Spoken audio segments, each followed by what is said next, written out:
Hello and welcome you all to UPSC unscripted.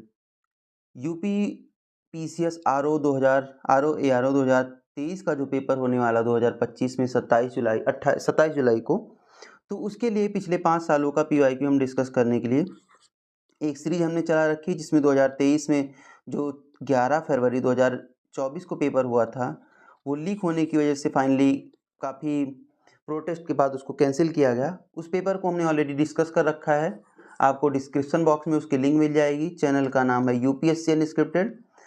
इस video को मिलने में थोड़ा सा लेट हो गया आपको, मुझे लगता है 5-6 दिन बाद ये वीडियो पड़ा है।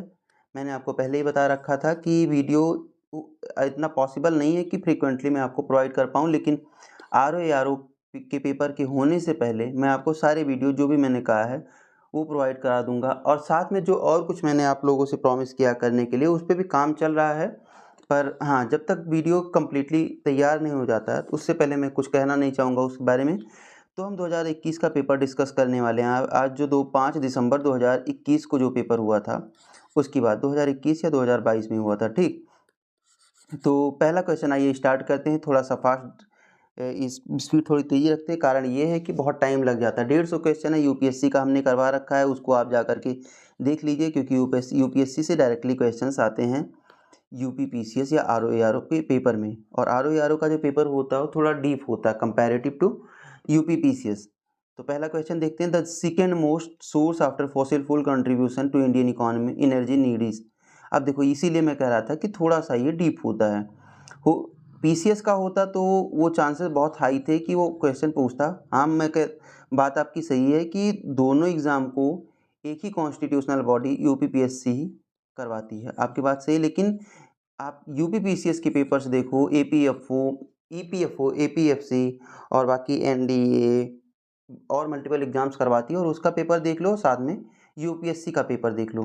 तो यही चीज़ें होती हैं इनके साथ भी। अब इसमें देखो, सेकंड मोस्ट सोर्स पूछा है, सेकंड मोस्ट इंपॉर्टेंट सोर्स। ये फर्स्ट मोस्ट इंपॉर्टेंट सोर्स अगर उसने पूछा होता तो कोल। अब इसके लिए एक चार्ट मैं आपको प्रोवाइड करा देता हूँ। आंसर इसका सोलर एनर्जी है। सबसे पहले मैं आपको आंसर बताऊंगा, उसके बाद चीज़ें 46 पॉइंट कुछ समथिंग 27 या ऐसे कुछ करके है। इतना परसेंट जो इलेक्ट्रिसिटी हमारे यहाँ पावर जनरेट होती है वो कोल से होती है, ठीक। इसके बाद 4.36%, मतलब मोर देन 4% इलेक्ट्रिसिटी जनरेट होती है ऑयल एंड गैस से। तो ऑयल एंड गैस से ओवरऑल अगर फोसिल फ्यूल से आप देखते हो तो मोर देन 50%, अप्रॉक्सीमेटली 51% जो इलेक्ट्रिसिटी जनरेट हो रही है वो फॉसिल फ्यूल से हो रही है। उसके बाद आता है सोलर पावर, 22%। अगर मैं ये जो डेटा है 30 अप्रैल 2025 का डेटा है, पीआईबी से लिया हुआ डेटा है, कोई फेक डेटा नहीं है इसमें कुछ भी। तो आप अगर चाहते हो कि मैं डेसिमल सिस्टम में ये सारी चीज़ें बताऊं तो 22.85% इलेक्ट्रिसिटी जो जनरेट हो रही है। अभी हमारे यहाँ कितनी इलेक्ट्रिसिटी जनरेट होती है, तो 472 गीगावाट। जब का मैं डेटा आपको बता रहा हूँ 30 अप्रैल 2025 तक हमारे यहाँ जो इलेक्ट्रिसिटी जनरेट हो रही है वो टोटल 472 गीगावाट, जिसमें 22% कॉन्ट्रीब्यूशन सोलर का है। इसके बाद आता है विंड एनर्जी। विंड एनर्जी में क्या है, 10.81%। विंड एनर्जी के बाद आता है आपका लार्ज हाइड्रो। आप इस सारी चीज़ों को नोट डाउन करते चलें। लार्ज हाइड्रो में आपका आता है 10.14%, 10.14%। इसके बाद एक मिनट, थोड़ा सा पेन चेंज कर लो, नहीं तो देखने में प्रॉब्लम हो रही है मुझे लग रहा है। आपका स्मॉल हाइड्रो में अगर आप देखो तो 1.08%। फिर इसके बाद आपके न्यूक्लियर एनर्जी का अगर हम देखते हैं तो न्यूक्लियर एनर्जी से जो जनरेट होने वाली पावर है इंडिया में वो है 1.86%, 1.86% थ्रू न्यूक्लियर एनर्जी। इसके बाद बायोमास बचता है। तो बायोमास को आप यहाँ कहीं कुछ रख लीजिए, तो मैं ऐसे लिख देता हूँ यहाँ पे बायोमास। बायोमास के थ्रू जो एनर्जी पावर जनरेट हो रही है हमारे यहाँ वो है अप्रॉक्सीमेटली 2.4%, 2.45%। अब अगर आपको एक क्रोनोलॉजी सेट करनी हो तो आप क्या सेट करोगे, तो मुझे लगता है एक क्रोनोलॉजी भी अगर मैं आपको बता देता हूँ तो ज़्यादा सही होगा। सबसे ज़्यादा कोल। अगर आप फॉसिल फ्यूल रखना चाहते हो तो अलग बात है, नहीं तो आप कोल या फिर फॉसिल फ्यूल से रख सकते हो, ठीक। तो उसमें दोनों चीज़ें आ जाएंगी। देन हाइड्रो पावर, उसमें लार्ज एंड स्मॉल दोनों, sorry solar, then hydro power, दोनों रख लो, स्मॉल एंड लार्ज दोनों।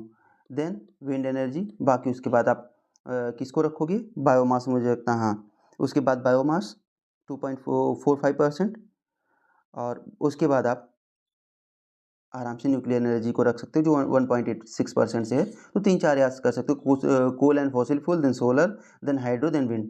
कोल, solar, hydro, then wind. Okay, इतना करके आप इसको नोट डाउन कर सकते हो अपने आप।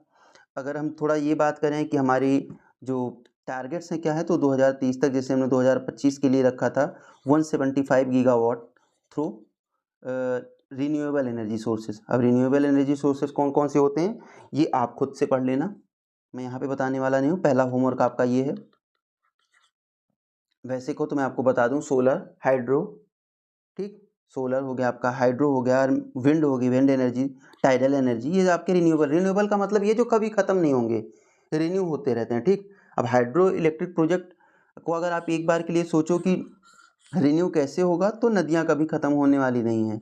लगेगा आपको कि ये नदी नहीं दिख रही है, फिर बहुत पानी कम हो गया, तो कभी ख़त्म होने वाली नहीं है।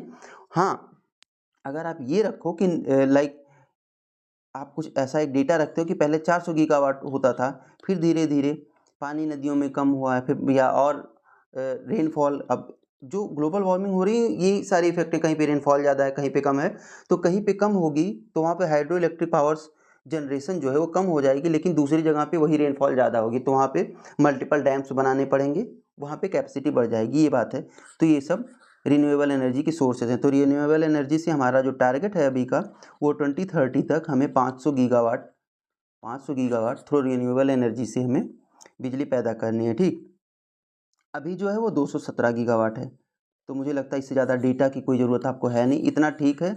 जो मीन्स देने जा रहे हैं वो भी नोट डाउन कर लें। अगले क्वेश्चन तरफ चलते हैं। इसमें क्या था कि आपको याद होना चाहिए, सोलर एनर्जी 0 से स्टार्ट करके आज इस माइलस्टोन पे पहुंची हुई कि दूसरे नंबर पे आ गई, ठीक। तो ये सारी चीज़ें आपको कुछ याद रखनी पड़ेंगी। मेरे पास यहाँ पे कोई जुगाड़ नहीं है। अब कह रहा है क्रोनोलॉजिकल ऑर्डर में सेट करना है आपको। डेवलपमेंट ऑफ शुगर इंडस्ट्री 1932 में, बेसिकली ये 1903 में स्टार्ट हो गई थी, लेकिन बाई इंडियंस कह रहा है। फिर फर्स्ट जूट मिल इन रिसला 1855 में ऑकलैंड और बिशंबरनाथ ने, ठीक, बिशंबरनाथ ने मिलके स्टार्ट किया था। तीसरा production of steel TISCO Tata India limited 1907, ठीक, जमशेदजी टाटा। उसके बाद फर्स्ट टेक्सटाइल मिल इन बॉम्बे कब स्टार्ट हुई थी? 1854, कावासजी नानाबॉय। ओके, मुझे लगता है इतना ही सही है। इसके बाद आप क्रोनोलॉजी में खुद बैठा लोगे, और कोशिश मैं यही करूँगा कि रफ ना करूँ इन चीज़ों को। आपको दोनों टाइप के पेपर्स मिल जाएंगे, एक ये जिसमें कुछ भी ना लिखा हो, एक में ये सारी चीज़ें लिखी होती हैं। अगर हो जाएगा तो मैं रफ नहीं करूँगा चीज़ों को, ठीक। आप उसको खुद नोट डाउन कर लेना। हाँ, एक क्वेश्चन दूसरा आपके लिए ये है कि मुंबई टू पुणे जो फर्स्ट रेलवे इंडिया में चली थी, उसका आप मुझे ये बताओ। अगर आपको डेट आती है तो ठीक है, नहीं कम से कम आप ईयर कमेंट बॉक्स में डाल दो। कमेंट बॉक्स में इसलिए कह रहा हूँ कि लोग कमेंट घुमा के पढ़ेंगे, हो सकता है उन्हें भी याद हो जाए। अगले क्वेश्चन तरफ चलते हैं। कह रहा है कि जो मेडिएबल सिटीज़ थी यूपी की, और प्रेजेंट स्टेटस क्या है उनका। आप देखो, मेडिएबल सिटीज़ के बारे में पूछ रहा है बेसिकली, ये क्वेश्चन जो है यूपी स्पेशल का है। तो कोली को आज के टाइम में अलीगढ़ कहा जाता है, अभी भी कोली एग्जिस्ट करता है एज अ तहसील अलीगढ़ में। महोत्सव नगर को महोबा कहा जाता है, महोदय श्री को कन्नौज कहा जाता है, जेजा भुक्ति को कौशाम्बी नहीं कहा जाता, जेजा भुक्ति को आप कहते हो खजुराहो, खजुराहो, ठीक। ये चंदेला की जो चंदेला डायनेस्टी थी, जिसके चंदेला की ये कैपिटल थी, ठीक। इतना याद कर लेना आप। चंदेला के जो फाउंडर थे, अगर मैं फाउंडर लिखूं यहाँ पे फाउंडर, तो फाउंडर ननुक्का या उनका नाम था चंद्रवर्मन, ऐसे लिख देता हूँ हिंदी में, थोड़ा कम जगह लेगा वो, चंद्रवर्मन, ठीक। तो ये, और जिसको आप कौशाम्बी कहते हो, ये वत्स जो 16 महाजनपदार्थ थे उसकी राजधानी थी। थोड़ी बहुत हिंदी में भी चीज़ें लिखूंगा, नहीं तो फिर ये हो जाएगा कि हिंदी वालों के लिए कुछ भी नहीं है। मुझे लगता है हिंदी और इंग्लिश मीडियम वाले हर कोई, इतने सिंपल सी इंग्लिश होती है, इसको आप हर कोई पढ़ सकता है। हाँ, इनके बारे में थोड़ी थोड़ी डिटेल्स और दे देता हूँ मैं आपको। जैसे अलीगढ़ तो आपको मालूम ही है, इसके बारे में बताने की ज़रूरत है नहीं कि यहाँ ये लॉक्स के लिए फेमस है, ठीक, सिटी ऑफ लॉक्स कहते हैं। महोत्सव नगर को सिटी ऑफ फेस्टिवल्स कहते हैं, इसीलिए तो इसका नाम महोत्सव नगर पड़ा। किस चंदेल डायनेस्टी, इसको चंदेल डायनेस्टी के लोग इसको सेलिब्रेट करते थे महोत्सव नगर में, तो बेसिकली ये चंदेला से बिलोंग करती है, ठीक, चंदेल डायनेस्टी से बिलोंग करता है। उसके बाद आपका महोदय श्री आता है, महोदय श्री। अच्छा हाँ, इसकी एक बात और बता देता हूँ, महोबा जो आज के टाइम पे फेमस है वो किस लिए, गौरा स्टोन, गौरा स्टोन। और इसके बाद कौन सा, कन्नौज, कन्नौजी परफ्यूम के लिए फेमस है, परफ्यूम के लिए फेमस है, ठीक। और रही बात कौशाम्बी की, तो इसमें इतना कुछ और इम्पोर्टेंट है नहीं। अगले क्वेश्चन तरफ चलते हैं। In which of the following historical melas और fair of Uttar Pradesh both Hindu and Muslim comes, कौन सा ऐसा मेला है यूपी का, ये भी यूपी स्पेशल का क्वेश्चन है, जिसमें हिंदू और मुस्लिम दोनों लोग मिलते हैं। नौचंडी मेला कहाँ पे मनाया जाता है, नौचंडी मेला मेरठ में मनाया जाता है। मेरठ में सैयद सलार थे, सैयद सलार मुस्लिम सेंट थे, उनके ट्रिब्यूट के लिए इसको मनाया जाता है। इस स्थान पे हिंदू और मुस्लिम दोनों, सॉरी, जैसे हिंदू के मंदिर और मुस्लिम्स के अपना मस्जिद वगैरह है, तो दोनों लोग इसमें जब मेला लगता है, आपने देखा होगा यहाँ पे कोई ये नहीं देखता कौन सी जात कौन सा रिलीजन, उनको लगता है कि हमारे शहर में एक ऐसा फेस्टिवल, एक फेयर है जो ऑर्गेनाइज किया गया है किसी के द्वारा, और वहाँ पे हमें जा कर के एक हिसाब से आनंद लेना चाहिए, उसको एंजॉय करना चाहिए। तो अब वहाँ पे आप गए, आपका मंदिर है तो आप मंदिर में दर्शन करोगे, किसी की मस्जिद है तो मस्जिद में दर्शन करेंगे, फिर एक दूसरे से भाईचारा बढ़ता है, दोनों एक साथ में मिलते हैं। नौचंडी मेला मेरठ में मनाया जाता है, इसी में हिंदू मुस्लिम दोनों एक साथ आकर के मिलते हैं। बावरो बाबा का मेला कहाँ पे मनाया जाता है, तो बावरो बाबा का जो मेला है आपका, ये राजस्थान का मेला है, ठीक, बुलंदशहर का मेला है। बावरो बाबा का मेला आपका ये बुलंदशहर में मनाया जाता है। इसके बारे में और कोई डिटेल्स, बुलंदशहर, ठीक, बुलंदशहर का मेला है। फूल डोल मेला ये राजस्थान में मनाया जाता है। 8th डे ऑफ, इतनी इंपॉर्टेंट तो है नहीं, लेकिन 8th डे ऑफ होली ये राजस्थान में मनाया जाता है, राजस्थान। बटेश्वर मेला कहाँ मनाया जाता है और क्यों मनाया जाता है, क्यों का इतना कुछ क्वेश्चन है नहीं। यहाँ पे 101 बड़े शिव मंदिर है, जहाँ पे यहाँ पे देखना, हिंदी इंग्लिश दोनों में मैं मिला के चीज़ों को लिख दूंगा क्योंकि स्पेस उतना है नहीं। तो यहाँ पे 101 शिव मंदिर है, ठीक, शिव मंदिर है। ये कहाँ पे है, यमुना तट पे है, ठीक, ये यमुना तट पे है। और ये फेमस किस लिए, ये मेला बटेश्वर मेला मनाया क्यों जाता है, तो बटेश्वर मेला आगरा में इसलिए मनाया जाता है, ये एक पशु मेला है। आगरा, अब आगरा लिख दिया तो मुझे लगता है इतनी की जरूरत तो है नहीं कि मैं यमुना तट लिखूं, आगरा में पशु मेला है ये, ठीक। हिंदी में स्पेस थोड़ा कम लेता है इसलिए मैं लिख देता हूँ। हाँ, अगले क्वेश्चन की तरफ कह रहा है, largest fresh water lake of India. अगर ऐसा क्वेश्चन आए कि largest fresh water lake of world, क्या लिखोगे आप, कमेंट बॉक्स में बताओ। तीसरा क्वेश्चन आपका, largest fresh water lake of India, Wular lake. आप लोगों के लिए सारी चीज़ें मैंने सब कुछ बना के रखा है। Largest fresh water lake of India in world, largest होता है, लॉन्गेस्ट होता है, ठीक, डीपेस्ट होता है, ये सारे आपको सब कुछ मैंने बना के रखा, अलग से वीडियो इन सब पे आएगा, आप पढ़ोगे। कुलेरू आपने पढ़ा, ये गोदावरी और कृष्णा रिवर के बीच में, ये लगून नहीं है, इनलैंड लेक है। नल सरोवर है, सांबर लेक आपने खुद पढ़ रखा है, इसकी ज़रूरत नहीं है। नल सरोवर लेक गुजरात में है, एक सैलाइन लेक है ये। अगले क्वेश्चन तरफ चलते हैं। साइक्लोन तौकते उस टाइम का क्वेश्चन था। फिर कह रहा है कि Mitali express Dhaka to New Jalpaiguri. फिर कह रहा है कि which of the following is correct sequence of ecosystem in order of decreasing productivity. अब क्वेश्चन कौन बना रहा है, एक ह्यूमन है कोई, ना कि एनिमल बना रहा है, तो पर्सपेक्टिव किसका होगा, पर्सपेक्टिव किसका है, ह्यूमन का। हमें कहाँ पे ज़्यादा प्रोडक्टिविटी दिखाई देती है, मैनग्रोव में, क्योंकि वहाँ पे सॉइल का जो सॉइल कंटेंट, उसके सॉइल न्यूट्रिएंट्स जो हैं, ह्यूमस वहाँ पे ज़्यादा है।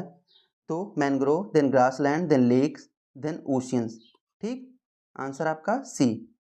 हो सकता है कि ओशियन कुछ ऐसे एनिमल्स हों, कुछ मछलियाँ ऐसी हों, फिश ऐसी हों जिनके लिए ज़्यादा प्रोडक्टिव लगता हो ओशियन। अब अगर आप, मैं कहता हूँ कुछ ऐसे जीव जो समुद्र में रह रहे हैं, पानी में रह रहे हैं, उनसे पूछो कि मैंग्रोव ग्रासलैंड में उनके लिए प्रोडक्टिविटी है उतनी, तो नहीं, उनको क्या लगेगा, ओशियन या फिर अदर वाटर पूल्स लाइक आपका सरोवर हो गया, नदी हो गई, यहाँ पे उन्हें लगेगा।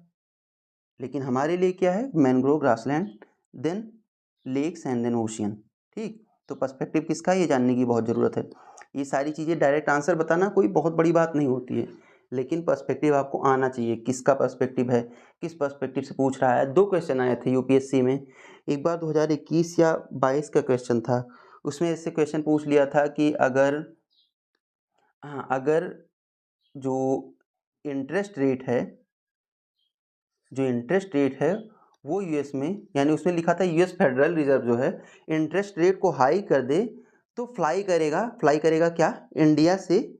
उसने लिखा था कि डॉलर जो है फ्लाई करेगा, अब लेकिन कहाँ से करेगा, उसमें इंडिया नहीं लिखा था। वो क्वेश्चन मैं कर रहा था, मुझे लगा कि ये क्वेश्चन है खतरनाक, कहीं ना कहीं तो खतरनाक है। शायद वो क्वेश्चन बाद में डिलीट हो गया था, लेकिन मुझे उसी टाइम पे लग गया था कि कैसे आप किसी क्वेश्चन का आंसर कैसे डिफाइन कर सकते हो। आप जाकर के पेपर कर लो, 2025 का मैंने टेलीग्राम पे डाल दिया है सेम क्वेश्चन। उसमें पूछ रहा है आइसोथर्म के बारे में, आइसोथर्म लाइन, और पिछले लास्ट ईयर 2024 में भी आया था।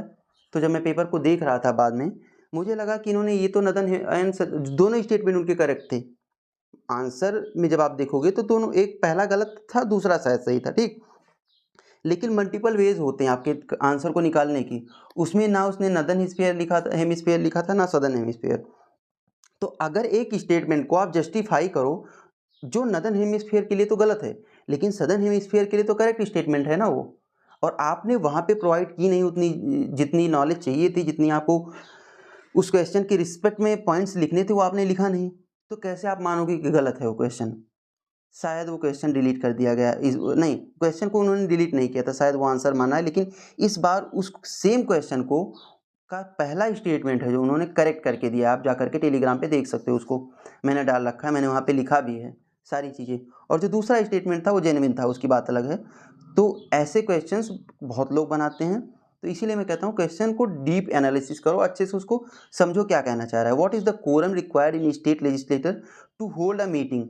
तो या तो 10 मेंबर्स हों या तो 10% ऑफ टोटल, आंसर आप खुद ढूंढ लेना, या तो 10 मेंबर्स हों या 10% ऑफ टोटल, जो भी ग्रेटेस्ट हो, जो भी ज़्यादा हो। ये नहीं कि अब ये 10 मेंबर्स इसलिए लिया गया था कि अगर 100 मेंबर्स हों किसी असेंबली में तो, लेकिन अब 200 मेंबर हैं तो 10 को लेके नहीं चलेंगे, जो ग्रेटेस्ट होगा, ठीक।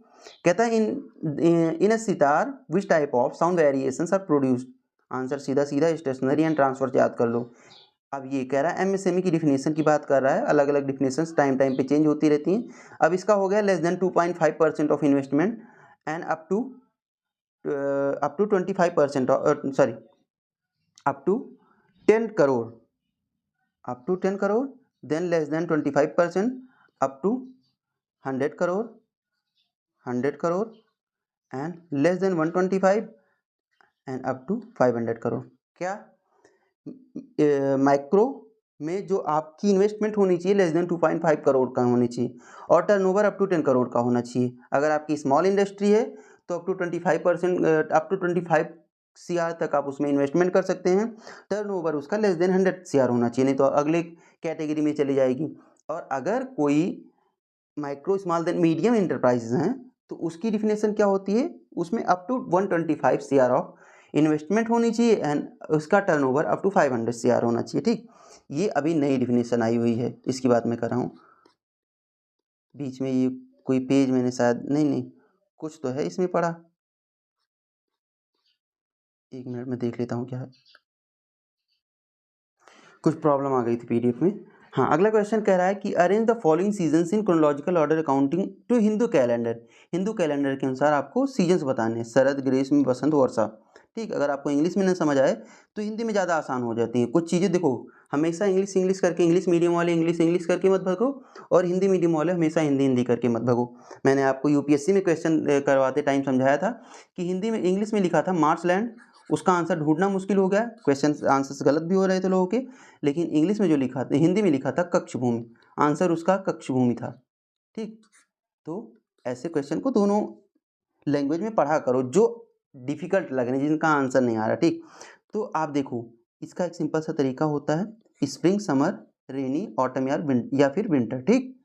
ऑटम या विंटर, स्प्रिंग, समर, रेनी, ऑटम और विंटर, ठीक। ये होता है याद करने का तरीका। अगर आप चाहते हो कि इनका ये बता दूं मैं कि टाइम कब से कब तक का होता है, तो आप नोट डाउन कर लो। समर कब से कब तक आपको लगता है, स्प्रिंग, तो आप जनवरी से कुछ अप्रैल या फिर आप मार्च मान सकते हो। इस टाइम पे मुझे लगता है मोस्ट प्रोडक्टिव खुद को फील करते हो, ना बहुत गर्मी है ना बहुत ठंडी है, सही लगता है। अप्रैल से जब तक जुलाई तक बारिश नहीं होती, ये होता है समर। जुलाई से अक्टूबर तक जो बारिश होती है वो आपका होता है रेनी, और इसके बाद आपका अक्टूबर टू दिसंबर और जनवरी ये हो जाता है ऑटम और विंटर। अब आप क्रोनोलॉजी खुद लगा सकते हो, मुझे लगता है स्प्रिंग 3 2 आंसर ये है, आंसर आपका बी वाला। Next question, which of the following state started E ration card, Delhi ने स्टार्ट किया था। Disaster management act passed by the parliament of India 2005, answer इसका, इसके अंदर आपकी एनडीआरएफ और SDMA state disaster management authority, NDMA national disaster management authority, ये सब बने हैं। इसको मुझे रफ करना होगा क्योंकि मैंने बड़ा कर दिया, तो छोटा करके लिख देता हूँ। मैंने जैसे आपको कहा है कि क्योंकि पीडीएफ मुझे लगता है अगर आपको जैसे मैं पढ़ा रहा हूँ वैसे ही मिल जाए तो सही लगती है। एनडीआरएफ, एसडीएमए, एनडीएमए, ये सब बॉडीज बनी है, ठीक। इसके अंदर अगला क्वेश्चन, पहला कह रहा है Dadabhai Naoroji organised East India Association 1866 in London to discuss on the Indian questions. Reason कह रहा है he wanted to influence the public, British public opinion. देखो ये दोनों सही हैं और करेक्टली एक्सप्लेन भी कर रहे हैं। दादा भाई नौरोजी क्या सोच रहे थे, उन्हें लगा कि जो मैं इंडिया में कर रहा हूँ, बेसिकली वो लंदन में रह रहे थे, तो उन्होंने कहा कि कुछ चीज़ें मैं यहाँ पे ऐसा करता हूँ कि अब आपके यहाँ के लोग सोचो कि कुछ लोग आप ही के घर के बाहर किसी को बहुत एक्सप्लॉइट कर रहे हैं, तो उसके लिए रामबाण तरीका क्या होता है कि आपको आके बताए।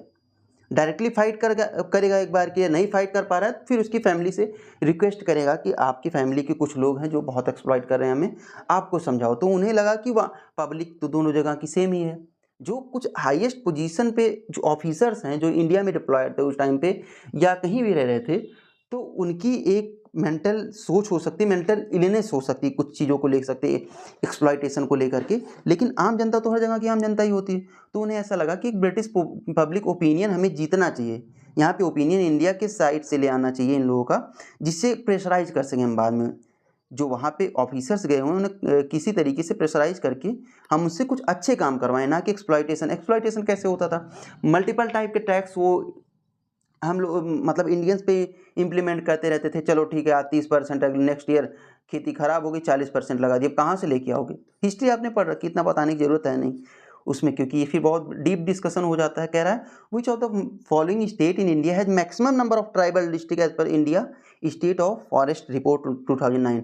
जो भारत वन स्थिति रिपोर्ट 2019 आई थी उसके हिसाब से जो 4 स्टेट दिए गए नॉर्थ ईस्ट के, इसमें सबसे ज़्यादा ट्राइबल स्टेट्स का ट्राइबल डिस्ट्रिक्ट कहाँ पे है। वैसे क्वेश्चन कोई एक्सपेक्ट भी नहीं करता है, आप सेंसस पढ़ के जाते हो, ये सारी चीज़ें नहीं पढ़ के जाते हो, तो और ज़्यादा इसमें कुछ खास बताने की ज़रूरत है नहीं। मैं डिस्ट्रिक्ट्स लिख दे रहा हूँ, आप इसको याद कर लेना, क्योंकि मुझे लगता है ऐसे क्वेश्चन नॉर्थ ईस्ट से रिलेटेड ही पूछे जाते हैं। तो ये चारों याद कर लेना। आंसर आपके सामने, नागालैंड 15, मेघालय में 12 डिस्ट्रिक्ट है, मिजोरम में 11 और मणिपुर में 16। अगला क्वेश्चन कह रहा है फिश प्रोड्यूसर कौन है, तो China, then India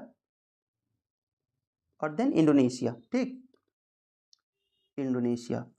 next question, how many Mahajanapadas were located in UP among the oldest 16 Mahajanapadas of India, 8 were there, ठीक। इनके आंसर एक एक करके मैं आपको प्रोवाइड कर देता हूँ। मल्ल गोरखपुर में है, याद कर लेना, जैसे आपको थोड़ा सा याद होना चाहिए, गोरखपुर। मल्ल के बाद थोड़ा सा पेन चेंज कर लेता हूँ मैं, काशी, कोसला, बेसिकली वो इंग्लिश वालों का थोड़ा प्रॉब्लम चलता है, इसको कोशल बोला जाता है, ठीक। जो रामायणा वगैरह आप बोलते हो, रामायणा नहीं होता, रामायण होता है, भले उसमें लास्ट में ए लगा होता है, तो थोड़ा सा सुधार करके लाओ, इंटरव्यू में प्रॉब्लम क्रिएट करती हैं हर किसी के लिए। वत्स तो अभी कौशाम्बी वाला बताया था, वत्स, चेदी डायनेस्टी, और दो थोड़ा सा यहाँ करके लिख देता हूँ, नहीं तो नेक्स्ट क्वेश्चन में प्रॉब्लम आएगी। चेदी, पांचाल, ये क्या क्या लिखा हुआ है यहाँ पे, इसको रफ कर देता हूँ। चेदी, पांचाल क्या था कि रुहेलखंड में था, पांचाल रुहेलखंड में था। आपको मैप आना चाहिए, मैप की क्लासेस भी मैं आर ओ को करवा पाऊंगा कि नहीं, लेकिन 2026 के लिए सब कुछ बहुत डिटेल से सारी चीज़ें होंगी, तो उसमें टेंशन लेने की ज़रूरत है नहीं। सुरसेन, और सुरसेन के बाद कुरु। कुरु मेरठ और हरियाणा के कुछ रीजन से थे, हरियाणा प्लस मेरठ को मिला करके मेरुत जिसको आप कहते हो। और चेदी बुंदेलखंड का, चेदी को अगर लिखें तो बुंदेलखंड, बुंदेलु हर बोलू कुमु, हमने सुनी कहानी थी, झांसी वाली रानी जहाँ की थी ना वहीं का। तो ऐसी कुछ कहानियाँ कुछ कविताएं याद करके रखा करो, अच्छी होती हैं। 8 ऐसे थे। फिर कह रहा ये साइंस का क्वेश्चन है, बाद में करेंगे कभी। और अगला क्वेश्चन कह रहा है कि हाँ पूछो तो following is not correctly matched. Companies act 2013 में आई थी, इंडियन कॉन्ट्रैक्ट एक्ट 1872 में आए थे, पार्टनरशिप एक्ट 1932 में आया था, सेल ऑफ गुड्स एक्ट 1930 में आया था। तो आंसर आपका कौन सा गलत हुआ? दूसरा वाला। हृदय स्कीम की बात कर रहा है।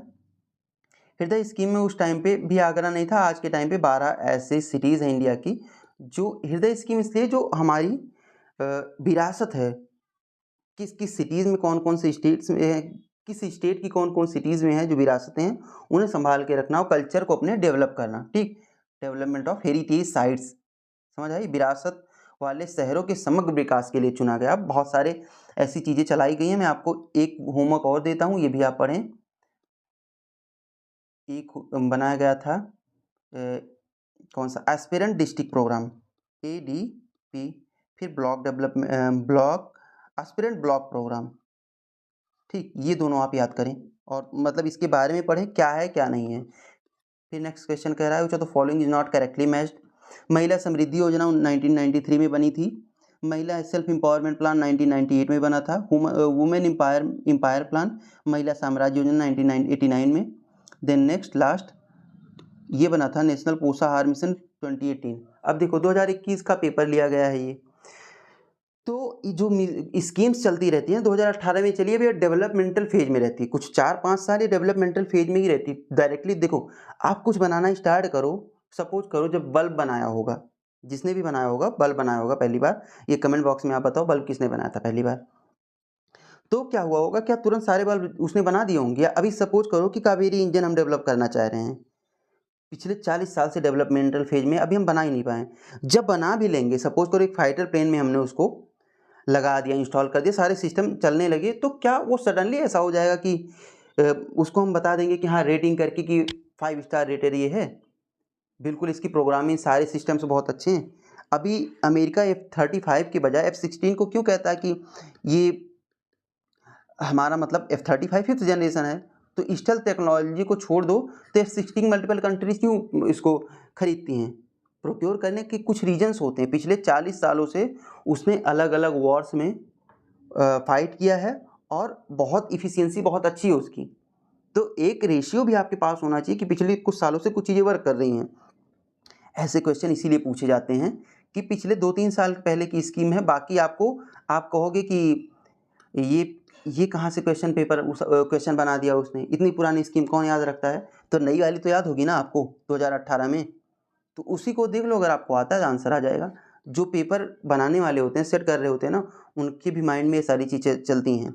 और कुछ क्वेश्चन जो बहुत ही वेग बनाते हैं वो क्या होता है कि इसीलिए बनाते हैं कि या तो आप तुक्का मारो या तो ना कर पाओ। इसका आंसर 11 है। 11 ऐसे लेटर्स हैं इंग्लिश के वर्ड्स में, जो English letters 1 to A to Z, उसमें 11 ऐसे लेटर्स हैं जिन्हें आप मिरर के सामने रखोगे तो सेम दिखाई देंगे। With reference to Indian civil services which of the following statements is are correct. Government of India act 1919 provide a separate examination for Indian civil services which was to be held in India 1992 में। 1919 के act में आया था, 1922 से start हो गया था। ठीक, in the Indian civil services in 1941 the percentage of Indians were more as compared to the Europeans। ये इनका टारगेट था कि यूरोपियन से ज़्यादा इंडियन होने चाहिए, क्योंकि उन्हें समझ आ गया था धीरे धीरे हमें छोड़ के जाना है।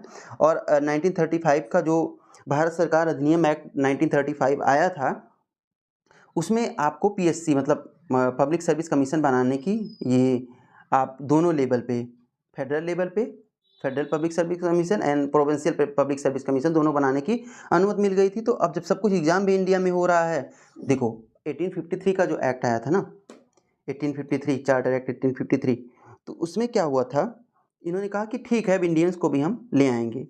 फिर बाद में कुछ टाइम तक इंडियंस को एग्ज़ाम देने का मौका मिला नहीं, लेकिन कुछ सालों बाद जब इंडियंस को मौका मिला तो उन्हें लंदन जाके एग्ज़ाम देना पड़ता था। स्क्रिप्ट डिफरेंट होती थी, किस लैंग्वेज में देना है, ये सारी चीज़ें उनके द्वारा चुनी जाती थी। तब जो पहले बने थे वो कौन थे? कमेंट बॉक्स में आप बताएं। टैगोर। मैं थोड़ा सा आपको हिंट दे देता हूँ, आप कमेंट बॉक्स में उसका आंसर दें। ये कुछ क्वेश्चन जो पूछता हूँ वो आप अगर सबका आंसर मैंने बता दिया तो कोई फ़ायदा ही नहीं होता। फिर मैंने आपको एक हिंट दे दी, कोई टैगोर थे, उन्होंने क्लियर किया था। अब आप खुद देखो। अगले क्वेश्चन तरफ चलते हैं। What is the total percentage of central revenue? ये सिंपल सा क्वेश्चन था, 40%। ये ऐसे क्वेश्चन है, मैंने जो कहा वेग क्वेश्चन है, तो इसके आंसर कुछ किसी को पता मतलब करेक्टली होते नहीं है, तो मुझे लगता है ना ही करो तो अच्छा है ये क्वेश्चन। ठीक, अगला क्वेश्चन क्या कह रहा है कि 6 पॉइंट फार्मूला EPFO 2021 का पूछा हुआ एक क्वेश्चन है। 6 पॉइंट फार्मूला, इसका आंसर है इंद्र कुमार गुजराल। 6 पॉइंट इसके कौन कौन से थे ये आप पढ़ लीजिए, बहुत ज़रूरी है। फिर भी बाद में फिर क्वेश्चन आ सकता है। Tulsi plant has medicinal value due to use of the following presence. Phenol and flavonoids होता है उसमें, इसकी प्रेजेंस की वजह से तुलसी प्लांट की मेडिसिनल वैल्यू होती है। ये टीचर लिखा है, इससे क्या नहीं बन सकता है? तो चेयर नहीं बन सकती, क्योंकि टीचर में आई है नहीं तो चेयर में आई है तो नहीं बन सकती। वो जो द फॉलोइंग स्कीम रिलेटेड, तो जो स्ट्राइड है वो UGC की रिसर्च के लिए है, UGC में जो रिसर्च वगैरह होती है उसके लिए, बाकी सब स्किल डेवलपमेंट के लिए हैं। ऐसे क्वेश्चंस आते हैं। उस टाइम पे ये सारी स्कीम्स चल रही थी तो आ गया था। 2, 3, 4 आंसर है। रबर सबसे ज़्यादा कहाँ पे होता है? रबर थाईलैंड में होता है, सही। कॉफ़ी मंगोलिया नहीं, ब्राज़ील में होती है। ब्राज़ील में 30% of total coffee. Then Vietnam. Then Vietnam के बाद किसका नंबर आएगा? तो वियतनाम के बाद आता है इंडोनेशिया। आप इसको नोट डाउन कर लें, रट लें, क्या करना है आप देख लें। तो ये कॉफ़ी का है। मंगोलिया आंसर में नहीं, ओलिव। स्पेन, देन इटली, क्योंकि ये मेडिटेरेनियन है। और शुगर केन ब्राज़ील में। अच्छा, शुगर केन हम हमेशा सोच के रखते हैं कि इंडिया में होगा, इंडिया में होगा, ऐसा नहीं है। इंडिया में जो हमें लगता है कि होगा वो थोड़ा सा एक बार डेटा निकाल के देख लिया करो। शुगर केन की जो प्रोडक्शन है ना ब्राज़ील में, वो इंडिया से लगभग 2.5 गुना ज़्यादा है। मतलब 2.5 टाइम्स जो है वहाँ पे शुगर केन की प्रोडक्शन है ब्राज़ील में। तो जब मैंने डेटा उठाया, मेरे भी दिमाग में सारी चीज़ें ऐसी चल रही थी, मैंने कहा ब्राज़ील कैसे हो सकता है। जब डेटा उठा के देखा तो मुझे भी चीज़ें समझ आई। तो मुझे लगता है ग्रीन वाला इतना क्लियरली विजुअल है नहीं, तो 2.5%, 2.5 टाइम्स है ना, ऐसा कुछ है। डेटा आप देखोगे तो आप खुद, आपको ऐसा लगेगा कि हाँ क्या दिख रहा है, ये कैसा लग रहा है। मतलब इंडिया में इतनी प्रोडक्शन नहीं होती जितनी ब्राज़ील में हो रही है। हाँ, सेकंड नंबर पे ऑब्वियसली इंडिया है, सेकंड प्लेस इंडिया के लिए। जस्टिस डिलीवरी के लिए एक पहल स्टार्ट की गई थी। ये करंट का क्वेश्चन इतना इंपॉर्टेंट है नहीं। Who among the following visitors to India did not belong to Portuguese country? Peter मुंडी। इंग्लिश था, ठीक। अब आपको ये देखना है कि बरबोसा किसके टाइम पे आया था, डोमिंगो पाइस किसके टाइम पे आया था, मुंडी किसके टाइम पे आया था, फर्नांडो नूनीज किसके टाइम पे आया था। ये आपका काम है। हाँ, मैं आपको अगर टाइम लाइन चाहते तो मैं आपको बता दूंगा कि कौन कब आया था, ये मैं बता दूंगा आपको। थोड़े काम आपका, थोड़े मैं करूंगा। 1501 में, 1501 में ये आया था। कौन? दुदारते बरबोसा। किसके टाइम पे आया होगा, खुद सोच के देखो। फिर पायस आया था 1520 में विजयनगर में, विजयनगर एम्पायर में। उस टाइम पे विजयनगर एम्पायर का किंग कौन था ये आप जानो। फर्नांडो नूनीज कब आया था? ये आया था 535 to 37। अच्छा, 535 7 वगैरह क्यों लिखा जाता है, इतने टाइम तक रहा था इंडिया में। पोर्तुगीज़ था, ये भी विजयनगर में आया था। किंग कौन था वहाँ का? और थोड़ा सा और, मैंने पहले भी UPSC वालों को तो पढ़ा रखा है, लेकिन देवराया 1, देवराया 1, देवराया 2, कृष्ण देवराया, ये 3-4 लोगों को याद कर लो कि इनके टाइम पे कौन कौन से पुर्तगीज या फॉरेन जो स्कॉलर्स थे वो आए थे इंडिया में, या विजिटर्स थे जो इंडिया में आए थे। ये सारी चीज़ें आपको जानना आवश्यक है, और नहीं तो फिर कभी क्वेश्चन आ गया तो मैं बिल्कुल आपको बता दूंगा, लेकिन अभी नहीं, क्योंकि एक बार आप खुद भी देखो। Who led the Banaras rebellion against the Britishers? Banaras rebellion जो ये था राजा चेत सिंह ने। ये बात है आपकी 1781 के आसपास की, ठीक। 1780-81 के आसपास राजा चेत सिंह जो थे वो बनारस के किंग थे, ठीक। अब क्या हुआ कि वॉरेन हेस्टिंग उस टाइम पे था। अब वॉरेन हेस्टिंग ने क्या किया, एक स्टोरी पहले आप समझो। वॉरेन हेस्टिंग ने क्या कहा, एक ट्रीटी साइन की पहले किंग ऑफ बनारस के साथ में, कि ऐसा करते हैं कि एक जो आपका रेवेन्यू होगा, जिससे जितना आपको रेवेन्यू देना होगा हमें, वो फिक्स होगा। लेकिन इस ट्रीटी के बाद भी मल्टीपल स्टेशंस पर आप कह सकते हो कि वो वॉर कर रहा था। लाइक एंग्लो मैसूर वॉर उधर चल रहा है, एंग्लो सिख वॉर उधर चल रहा है, मल्टीपल्स वॉर चल रहे थे। उधर फ्रांस के साथ में वॉर चल रहा था 1764 फाइनल, जो 1764 में बक्सर का युद्ध हुआ लास्ट था। उसके बाद फ्रांस से किसी तरीके से उसको छुटकारा मिला। तो ये सब क्लाइव के टाइम पे हुआ था। मैं आपको बता रहा हूँ कि रेशियो सडनली कोई नया गवर्नर जनरल या वायसराय आता तो उसके पास पैसे नहीं होते, वहीं एक्सचेकर से ही निकालेगा जहाँ पे रेवेन्यू रखा जा रहा है ना। तो अलग अलग वॉर्स होते थे, उसके साथ में जो बस्ती बहराइच ये सारे रीजन्स हैं, यहाँ पे इन लोगों को भी, जो छोटे छोटे राजा वगैरह हुआ करते थे, इनको भी परेशान किया जाता था। प्रॉपर मैप के थ्रू मैं किसी दिन आपको बताऊँगा, सब कुछ अच्छे से बना रखा है मैंने। बस अब इस ऐसे वीडियो में उठा के डाल नहीं सकता हूँ सारी चीज़ों को ना। तो वॉरेन हेस्टिंग को लगा कि नहीं, अब हमें रेवेन्यू ज़्यादा एक्सट्रैक्ट करना चाहिए इनसे। अब कैसे होगा? तो अब आप राजा से कहोगे कि नहीं रेवेन्यू ज़्यादा चाहिए, तो जनता को परेशान करेगा। जनता के पास है नहीं रेवेन्यू, तो जनता को मरते देखेगा। और अगर उसके अंदर थोड़ा सा भी मतलब ऐसा है कि काइंडनेस है, काइंड हार्ट है उसका, तो वो जो भी उससे कह रहा है कि रेवेन्यू मैक्सिमम एक्सट्रैक्ट करके हमें पहुँचाओ, उसके अगेंस्ट वॉर छेड़ेगा। तो दोनों की बनी नहीं, एक वॉर हुआ, राजा चेत सिंह हार गए। फिर उनके जो बेटे थे, भाई थे, राजा महिप सिंह, 1781 में उनको किंग बना दिया वॉरेन हेस्टिंग्स ने, राजा चेत सिंह को हटाकर। अब बचते हैं सुजाउद्दौला एंड असाफुद्दौला। सुजाउद्दौला कौन है एंड असाफुद्दौला कौन है, ये भी जानना बहुत ज़रूरी है। तो इनके बारे में थोड़ा थोड़ा जान लेते हैं। इनकी थोड़ी थोड़ी एक डायनेस्टी का कैसे कैसे मतलब क्रोनोलॉजिकल ऑर्डर सेट कर लेते हैं, क्योंकि ज़रूरी है पढ़ना इनको। तो डिक्लाइन ऑफ मुगल्स के बाद में जो इंडिपेंडेंट स्टेट्स बने थे ना, उनको हम किसी अलग से वीडियो में पढ़ सकते हैं बाद में।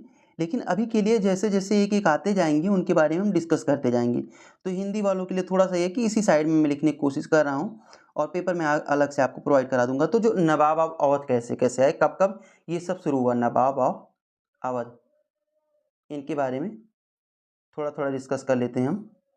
तो नवाब देखो, ये जो अवध का मतलब इंडिपेंडेंट स्टेट अवध बना था वो 1724 में बना था।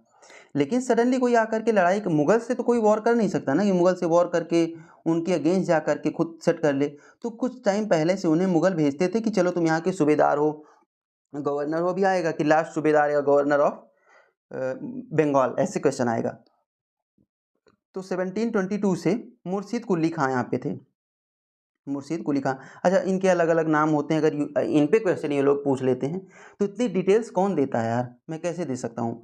मान लो मैं दे दूँ, डिटेल्स मेरे पास हैं, याद कैसे करोगे आप। तो 1710 से पहले क्या था, मुर्शीद कुली खां बंगाल के एक दीवान बनाए गए थे। बाद में जो राजा थे 1710 की अगर हम टाइम लाइन देखें तो 1707 में औरंगजेब चला गया था। उसके बाद हाँ, ये थे बहादुर शाह, बहादुर शाह के बेटे हुए थे, जो अब ये 7 से 12 तक थे, हाँ 07 to 12 तक। तो अगर हम देखें बहादुर शाह बने, उनके जो बेटे थे ना, कुछ असाउद्दीन, कुछ उनका अशफुद्दीन करके कुछ उनका नाम था, मुझे नाम नहीं याद आ रहा।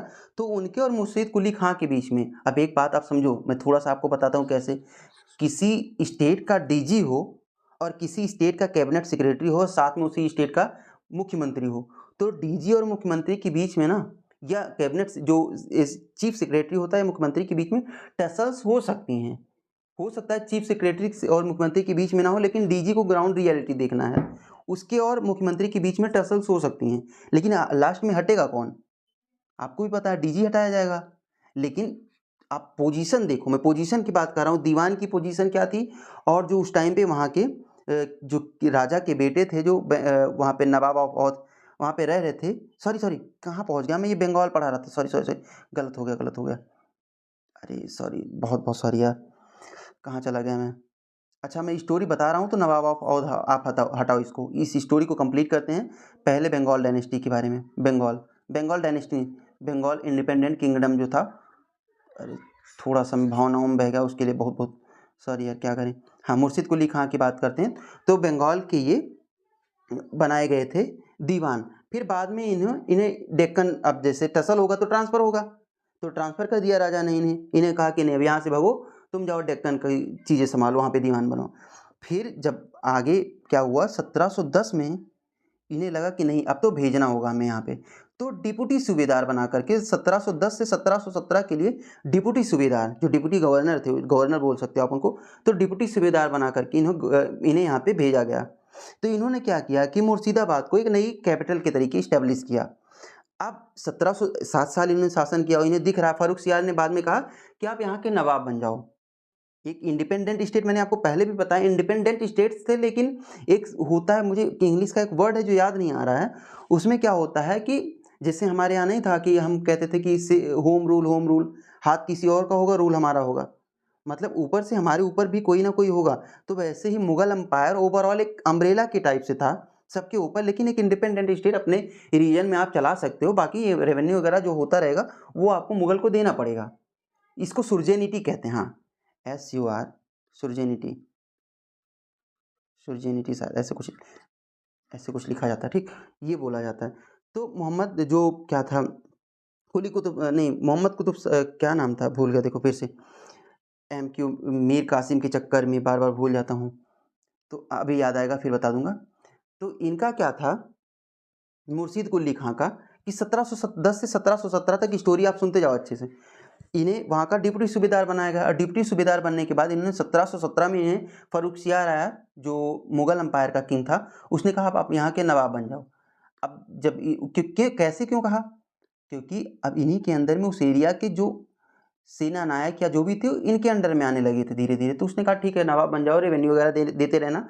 तो 1717 से ये 27 तक वहाँ पे नवाब बन के रहे। अब इसके बाद कौन आता है, इनके बाद आएंगे इनके जो दामाद थे, उनका नाम था, अभी अगले एक क्वेश्चन में मिलेगा आपको, शुजाउद्दीन। अब मैं कैसे यहाँ पे लिखूँ यही मुझे नहीं समझ आ रहा है कि कैसे लिखूँ कि आपको बाद में प्रॉब्लम ना हो। कुछ थोड़ा सा एक पेन लेकर के, बंगाल किंगडम, इंडिपेंडेंट किंगडम की बात कर रहा हूँ, इसमें मुर्शीद कुली खां आप 1710 से 27 तक थे।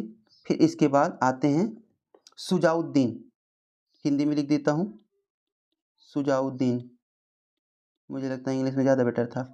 शुजाउद्दीन ये 1 साल के लिए नहीं, ये 1727 से 39 तक के लिए बने थे, ठीक, 39 तक के लिए। इनके मतलब बेसिकली ये सन इन लॉ थे, दामाद थे। फिर सरफराज खान आए, इनके बेटे सरफराज खान, ये 1 साल के लिए बने। बेसिकली शुजाउद्दीन से पहले भी एक बार बने हुए थे और इसके बाद भी 1 आध साल के लिए बनते थे। तो इनका क्या था कि 1739 से 40 तक 1 साल के लिए थे। फिर कौन आएगा, तो ये डायनेस्टी आप नोट डाउन करते चलो पूरी एक एक चीज़ें इसकी, बाद में दोबारा नहीं पढ़ाने वाला हूँ। अलीवर्दी खां आता है, अलीवर्दी खां आएगा, ये कब से कब तक, 40 से 56 तक रहेगा। और 56 से 57 तक सिराजुद्दौला रहेगा, सिराज, मैं सिराज लिख देता हूँ आप समझ जाओगे, सिराजुद्दौला लिख देता हूँ। ये 56 से 57 तक बैटल ऑफ प्लासी हुआ था। इसके बारे में अगर थोड़ी सी डिटेल्स मैं आपको देना चाहूँ तो बस ये इतना है कि ब्लैक होल ट्रेजेडी इसी के टाइम पे हुई थी, ब्लैक होल। अच्छा इस क्वेश्चन में कुछ खास कराना नहीं है तो यहीं पे लिख देता हूँ मैं ऐसा करके, एक सेकेंड। अलीवर्दी खां, सिराजुद्दौला, सिराज के बारे में, ब्लैक होल ट्रेजेडी बहुत फेमस है, ब्लैक होल ट्रेजेडी इसके टाइम पे हुई थी, ठीक, ब्लैक होल ट्रेजेडी इसके टाइम पे हुई थी। इसमें क्या हुआ था ना कि 146 जो ब्रिटिशर्स थे ना, उनको इसने क्यों, कारण क्या था, इन्होंने कहा कि कलकत्ता में जितने हमारे फैक्ट्रीज हैं उनको हम फोर्टिफाई करेंगे, अब हमारे कब्जे में पूरी तरीके से फोर्टिफाई कर लेंगे, तो जो यहाँ के किंग हैं, बंगाल के जो नवाब हैं, इनके जो सैनिक हैं यहाँ पे एंटर नहीं कर पाएंगे। इसने मना कर दिया, वो नहीं माना तो इसने क्या किया, 146 ब्रिटिशर्स को एक 18x10 के कमरे में बंद कर दिया, 18x10 या 14 का कमरा था, ऐसे कमरे में बंद कर दिया। 123 लोग मर गए थे उसमें, 23 आउट ऑफ 146 बाद में जीवित निकले थे जो बचे हुए थे। इसको कहते हैं ब्लैक होल ट्रेजेडी। फिर क्या हुआ, फिर क्लाइव आया जो उस टाइम पे बहुत फेमस था, क्लाइव आया, अटैक किया, सिराज को हटाया, मारा। फिर आगे कौन राजा आते हैं इनके बारे में थोड़ा सा डिस्कस कर लेते हैं। सिराज के बाद कौन आएगा, तो मीर जाफ़र को बनाया, मीर जाफ़र 1757 to 60 नहीं बनी, थोड़ी दिन बाद तो मीर कासिम को बनाया। मीर जाफ़र कौन था, फादर इन लॉ था मीर कासिम का, बाद में मीर कासिम को बनाया 1760 to 63। फिर उसके बाद मीर कासिम से नहीं बनी तो मीर कासिम क्या किया कि बाद में जो षड्यंत्र वगैरह उसके खिलाफ करने लगा, फिर मीर जाफ़र को बना दिया।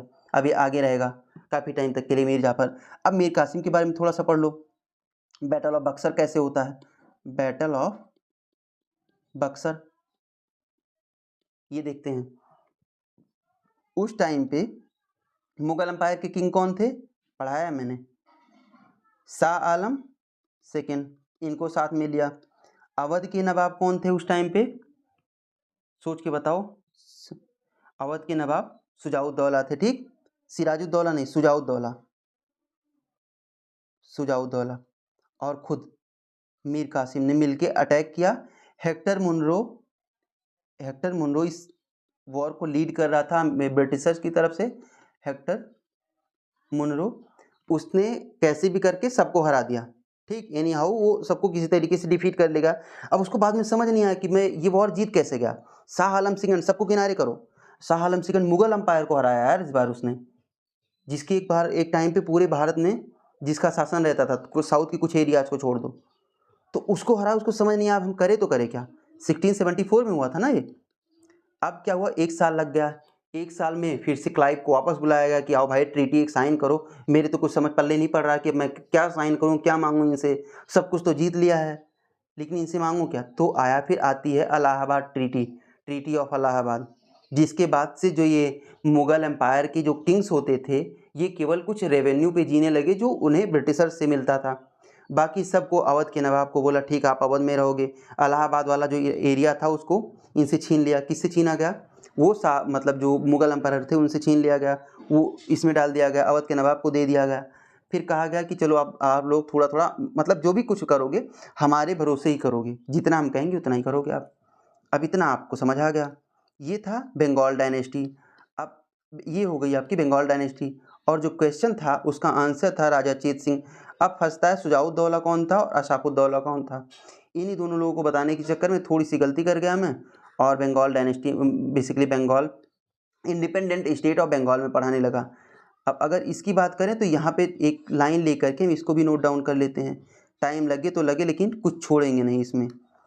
अब देखते हैं जो अवध के नवाब, अवध को देख लेते हैं 1724, लेकिन 1722 में यहाँ पे जो सादत अली खान आपने पढ़ा होगा या बुरहानुल मुल्क पढ़ा होगा, बुरहानुल मुल्क ने अवध स्टेट को इस्टेब्लिश किया 1724 में। तो 1722 में इसको यहाँ भेजा गया कि जाओ आप यहाँ पे काम करो, दीवान सूबेदार कुछ बन के आप काम करो, बहुत डिटेल में नहीं जाना हमें।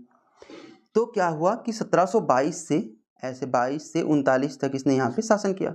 उसके बाद क्या हुआ, उसके बाद सफदर जंग आया इनके बाद। अच्छा मैंने नाम नहीं लिखा शायद उनका, आप बुरहान मुल्क या सादत अली लिख लो यहाँ पे, मुझे लगता है बुरहान मुल्क ज़्यादा लिखो, बुरहान उल मुल्क, बुरहान उल मुल्क लिखो।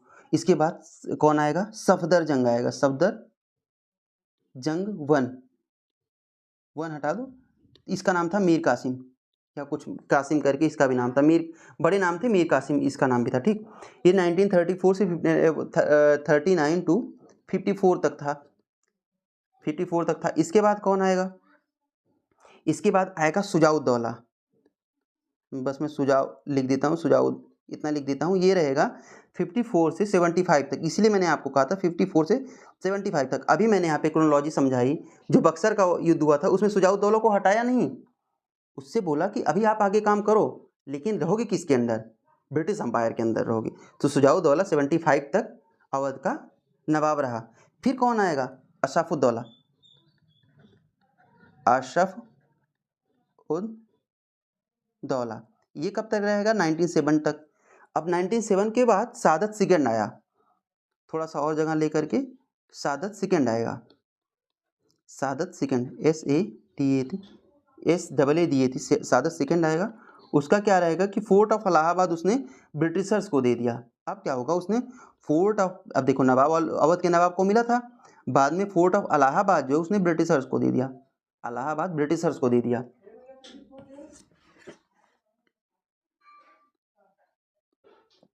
तो इस क्वेश्चन की जितनी डिटेल्स हो सकती है मैंने आपको बता दिया।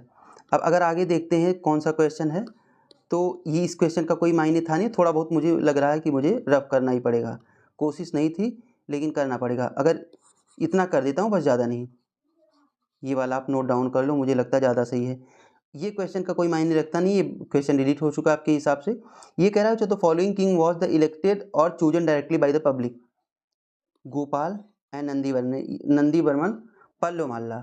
ये जो नंदीवर्मन पल्लवमल्ला था, ये पल्लवा किंग था, और गोपाल पाल डायनेस्टी का 1750 में फाउंडर था। ठीक, यशोवर्मन वर्मन डायनेस्टी के थे। हर्षवर्धन पुष्यभूति वाली डायनेस्टी, हर्षवर्धन या पुष्यभूति डायनेस्टी मैंने ऑलरेडी आपको 2023 वाले पेपर में करवा रखी है, तो मल्टीपल टाइम्स में अगर मैं बार बार वही चीज़ रिवाइज करूंगा तो बहुत टाइम लग जाएगा, फिर बाद में कंप्लेन होती है कि वीडियो लंबा है। ठीक, तो यशोवर्मन बेसिकली मैं वर्मन डायनेस्टी आपको अगर पढ़ाऊँ तो ये कन्नौज में थी।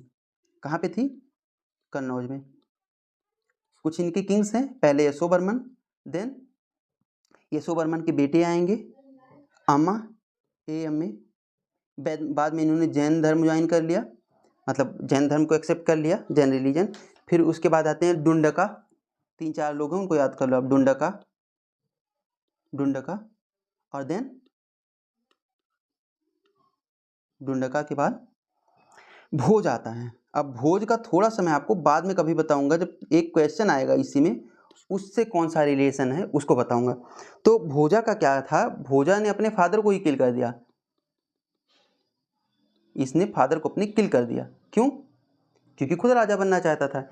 अगर इनकी टाइम लाइन देखना चाहते तो 725 से 770 तक कुछ थे। हर्षवर्धन 7th सेंचुरी में था, 645-50 के आसपास। ठीक, उसके बाद आप सोच के देखो, कुछ 50-60-70 साल ऐसा गैप रहा। ये जानकारी क्यों नहीं दे पाता हूँ मैं आपको या गवर्नमेंट हमें? क्योंकि ये इंस्क्रिप्शन से मिलती थी।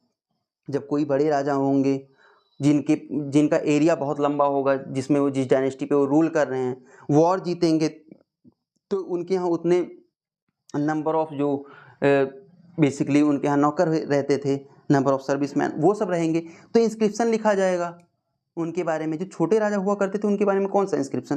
तो ये जो डिटेल्स थोड़ी बहुत मिली हुई है ना, ये जैन की जो बुक है, जैन रिलीजन की जो बुक है ना, उनसे मिली है। अगला क्वेश्चन कह रहा है headquarter of international potato Lima Peru में, इसमें और कुछ खास नहीं जानना है। Kakori conspiracy case, the main accused Pandit Ram Prasad Bismil was hanged in which of the following city of Uttar Pradesh. तो इसका आंसर है, देखो, काकोरी कॉन्स्पिरेसी केस हुआ था, तो काकोरी कॉन्स्पिरेसी केस क्या था, आप बताओगे कुछ? अब लाइव में तो है हो नहीं कि आप बता पाओ, कमेंट बॉक्स में आप डाल सकते हो।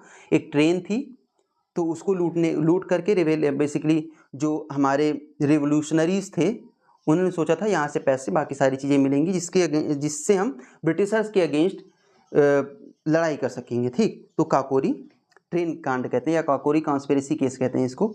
इसमें क्या हुआ था, तो बेसिकली एक ये ट्रेन रॉबरी थी। तो इसके बारे में थोड़ा बहुत दिया गया है कि मतलब किसको कहाँ पे फांसी दी गई थी, ये क्वेश्चन इसमें पूछा था। ये क्वेश्चन एक बार के लिए आया तो मुझे भी लगा कि कैसा क्वेश्चन है, लेकिन अब पूछा है तो आंसर तो देना पड़ेगा। इसका आंसर है गोरखपुर। जो राम प्रसाद बिस्मिल जी थे वो गोरखपुर। अशफाक उल्ला खां को फैजाबाद जेल में दिया गया था। अब जिस डिस्ट्रिक्ट को अयोध्या कहते हैं फैजाबाद डिस्ट्रिक्ट कहते थे, तो फैजाबाद की जेल में दिया गया था। राजेंद्र लहरी जी को गोंडा की जेल में दिया गया था। कहाँ पे, पेन ले लेता हूँ मैं,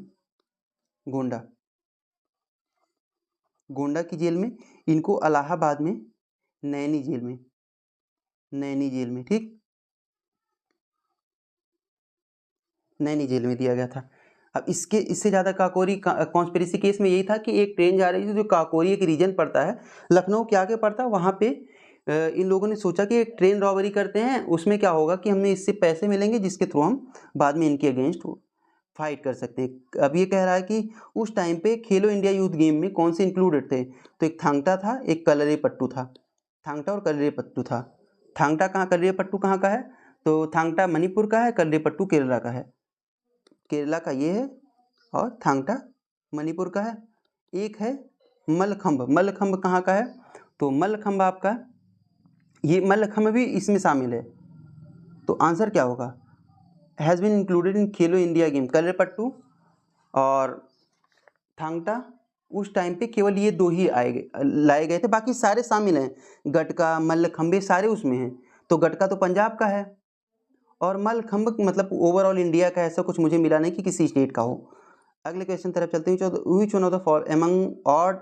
which one is odd among the following group? Tokyo, London, New York, Beijing, कौन सा है?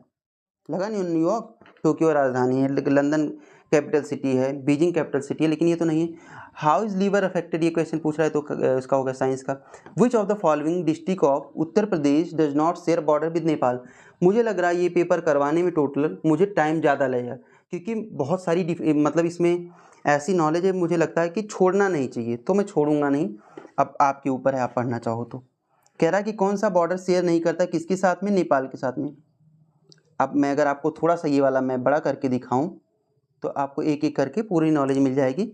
ये है नेपाल, ये है नेपाल।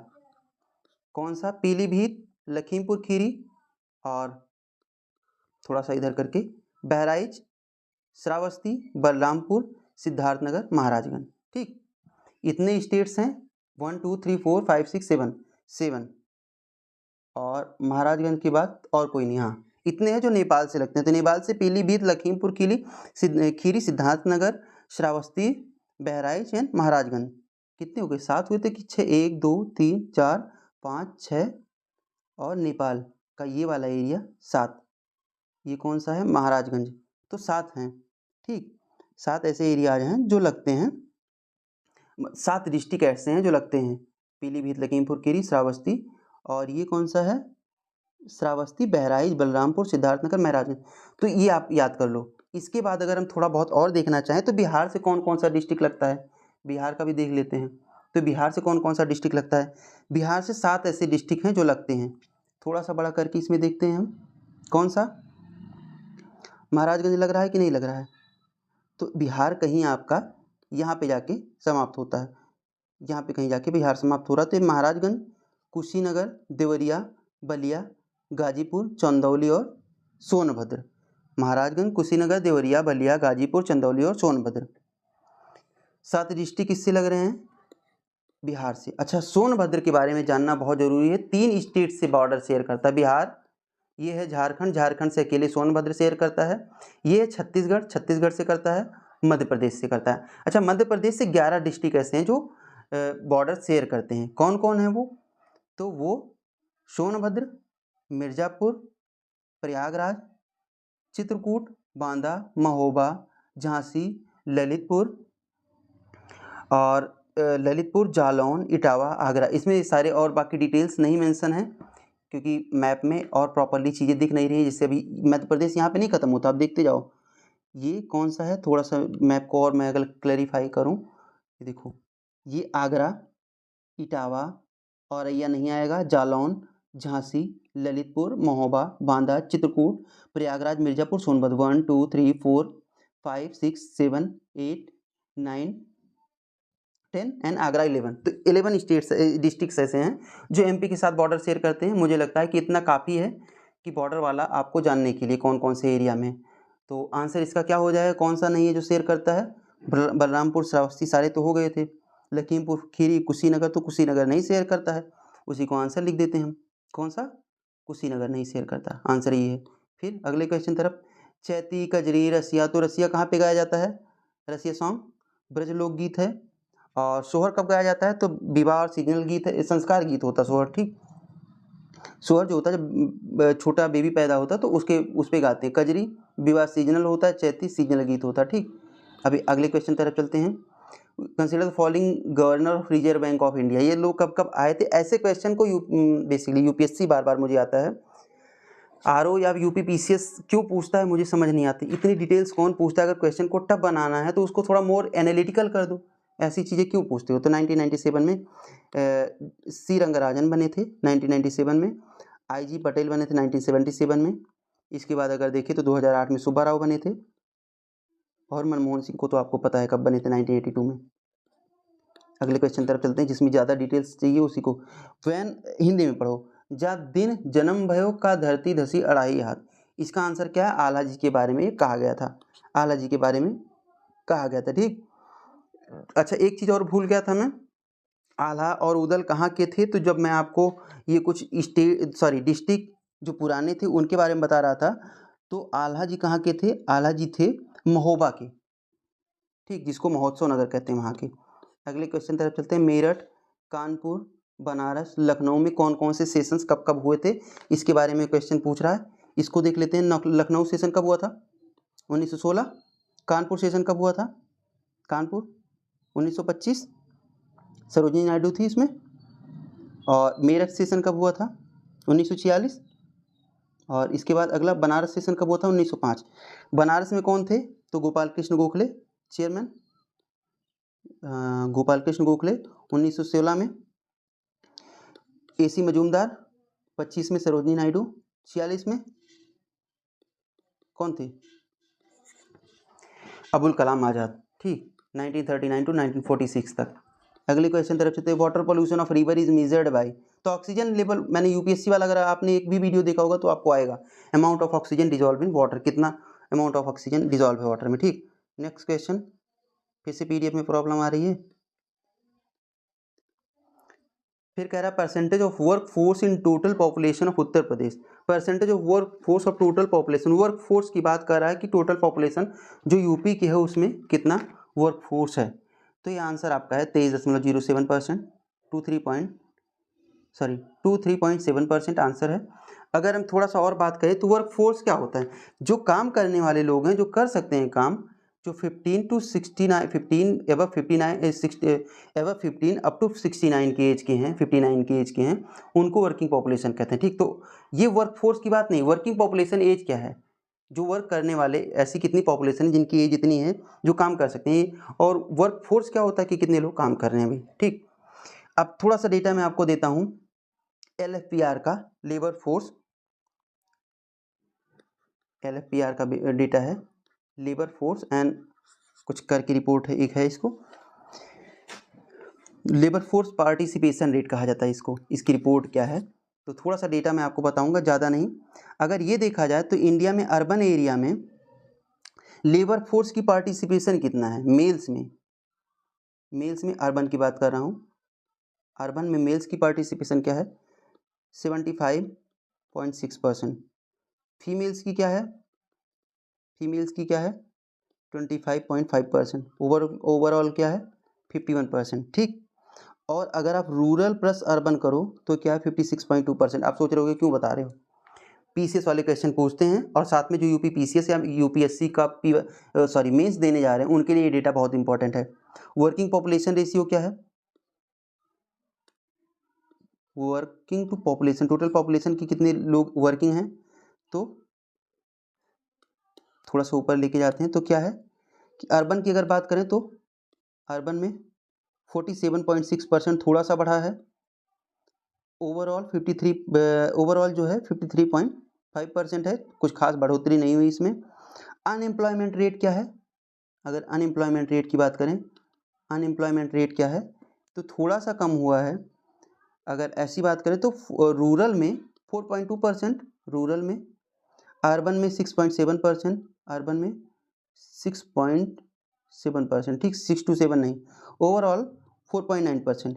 ये थोड़ा सा डेटा था, मुझे लगा आपको प्रोवाइड करना चाहिए। कारण क्या है, आप इसको नोट डाउन करो, इसको यहाँ पे नहीं छोड़ सकता मैं, क्योंकि फिर कंफ्यूजिंग हो जाएगा ना, ये नहीं छोड़ूंगा मैं यहाँ पे। हाँ, कह रहा है first rubber based tyre metro कहाँ पे बनाई गई थी? नासिक में बनाई गई थी। इसका सिंपल सा आंसर है, कुछ खास नहीं ध्यान देना है। The silk produced by spider is called. जो स्पाइडर सिल्क प्रोड्यूस करती है उसको कौन सा सिल्क कहा जाता है? तो सिल्क को मैं यहाँ पे प्रॉपर डिस्कशन इसके इसलिए नहीं करूँगा कि जो टाइप्स ऑफ सिल्क होते हैं, कितनी और सारी चीज़ें इसमें हैं, वो मैं एक अलग सी वीडियो में आपको ले आऊँगा, जब जियोग्राफी वगैरह के ले आऊँगा। अभी के लिए मूंगा सिल्क मान लो आप आंसर का, ठीक। आंसर इसका जो है वो मूंगा सिल्क है, जो स्पाइडर बनाती हैं। अगले क्वेश्चन तरफ चलते हैं। बीट, तो बीट्स आपने पता नहीं पढ़ा कि नहीं है, वो जो जिसको चुकंदर जो होता है, बीट रूट, उससे शुगर बनाई जाती है, यूरोप में उसी से ज़्यादातर बनती है। हनी में ग्लूकोज एंड फ्रैक्टोज होता है, कॉटन में सेल्यूलोज, मिल्क में लैक्टोज। तो इसमें क्या कह रहा है? सारे तो सही हैं। अगले क्वेश्चन तरफ चलते हैं। कह रहा है with reference to temple of Bhitargaon, Kanpur, Uttar Pradesh, which of the following statement is correct. इसमें कुछ खास डिटेल मैंने इसलिए नहीं दी क्योंकि सब कुछ लिखा हुआ है। Temple was constructed during 5th to 6th century AD, Gupta के टाइम पे, ठीक, गुप्ता एम्पायर के टाइम पे। It is one of the oldest brick temple of India, ये वाला oldest brick temple of India. तो सही है, दोनों सही हैं। इमेज मैंने इसलिए दे दी कि आप थोड़ा सा देख के ना अच्छा लगता है। 50 क्वेश्चन आपके भगवान की कृपा से पूरे हो चुके हैं, बहुत टाइम लगता है इसमें। अगले क्वेश्चन तरफ चलते हैं। हिमाचल प्रदेश में मणिकर्णन है, ये हॉट स्प्रिंग की बात कर रहा है। उड़ीसा में तप्तपानी, महाराष्ट्र में वज्रेश्वरी, लेकिन गुजरात में नारायणी नहीं है। नारायणी कहाँ पे है? तो नारायणी है हिमाचल प्रदेश में शायद है, नहीं, थोड़ा सा कहाँ पे हो सकती है, तो राजस्थान में नारायणी। अगले क्वेश्चन तरफ चलते हैं। मोनोक्लाइमेक्स थ्योरी क्या होती है? मोनोक्लाइमेक्स थ्योरी बेसिकली प्लांट इकोलॉजी से रिलेटेड है। एफी क्लेमेंट ने इसको दिया था, इसमें और कुछ ज़्यादा जानने की जरूरत है नहीं। Which government enterprises signed MOU, ये तो मतलब करंट का क्वेश्चन है। पाइयान कब आया था? 399 414 में, सही है। वैनसांग कब आया था? इस टाइम पे आया था। ये हर्षवर्धन का टाइम है, ये चंद्रगुप्त सेकंड का टाइम है, ये 1769-95 ये इत्सिंग का टाइम है, सही है। ये इसका अल मसूदी के बारे में आपको बताता हूँ। 1896 में जन्म हुआ था और 1956 में इसकी डेथ हो गई थी। अल मसूदी की कहाँ का था ये आपको बताना है कमेंट बॉक्स में। कुछ कमेंट करते रहोगे ना आप, तो मुझे भी थोड़ा मोटिवेशन मिलता है, साथ में आपको नॉलेज आपकी बढ़ती है। अभी आपको नहीं पता अल मसूदी कहाँ का, यूपी आर में आ गया क्वेश्चन, फिर कहोगे आपने बताया नहीं। सब कुछ नहीं बता सकता ना, फिर वही हो जाएगा मैं बुक क्यों ना बना दूँ इसके लिए, क्या फ़ायदा है उसका। थोड़ा सा आप भी कोऑपरेट करते हो, आप भी साथ में मिलकर कुछ चीज़ें करो तो अच्छा लगता है। तो 1957 में कैसे आएगा जब 1956 में डेथ हो गई थी तो, ठीक। Which of the following was declared as successor of Guru Nanak? लेहना, इनका नाम था लहना। अब ये इनका नाम, दूसरा नाम आप अगर पढ़ते हो क्रोनोलॉजी में 10 गुरु थे सिख के, दूसरे पे आते हैं। अब आप सोचोगे गुरु अंगद थे, तो हाँ इन्हीं का नाम लेहना था, लहना इन्हीं का नाम था गुरु अंगद जी का। ये इनके डिसिपल थे, मतलब इनके शिष्य थे, डिसिपल थे, ठीक। और बालाजी कौन थे? तो बालाजी जो फ्रेंड एंड कंपेनियन थे इनके, मतलब मित्रवत रहे होंगे, फ्रेंड एंड कंपेनियन उन्हीं के साथ में चलते रहे होंगे। मर्दाना जो थे ये भी, और श्रीचंद जो इनके थे फ्रेंड एंड कंपेनियन, ये भी थे दोनों लोग, और ये थे इनके एल्डर सन। इन्होंने उसी बात को फॉलो किया, श्रीचंद जी ने भी, तो इन्होंने भी उसी बात को फॉलो किया। तो मुझे लगता है बाकी आपको 10 सिख गुरु को याद करना चाहिए, और गुरु अर्जन देव की क्या उसमें सिग्निफिकेंटली क्या कॉन्ट्रीब्यूशंस रहे हैं। तो आप अलग रिलीजन के पर्सपेक्टिव से इसको नहीं पढ़ सकते हो। इन्होंने रिलीजन के साथ में कैसे उस टाइम पे औरंगजेब से, बाकी लोगों से कैसे कैसे फाइट किया था, ये सब बहुत हिस्टोरिकल बातें, समय निकाल के पढ़ा करो। अगला क्वेश्चन, सेकेंड एंग्लो मैसूर, बार बार मैंने इसका जिक्र किया था, पहला कब हुआ था, दूसरा कब हुआ था? तो second Anglo Mysore 80 to 84, second Anglo French war 750 to 754, दूसरा हुआ था फाइनली जब बक्सर के बाद किसी तरीके से फ्रेंच को बाहर कर पाए थे ये लोग।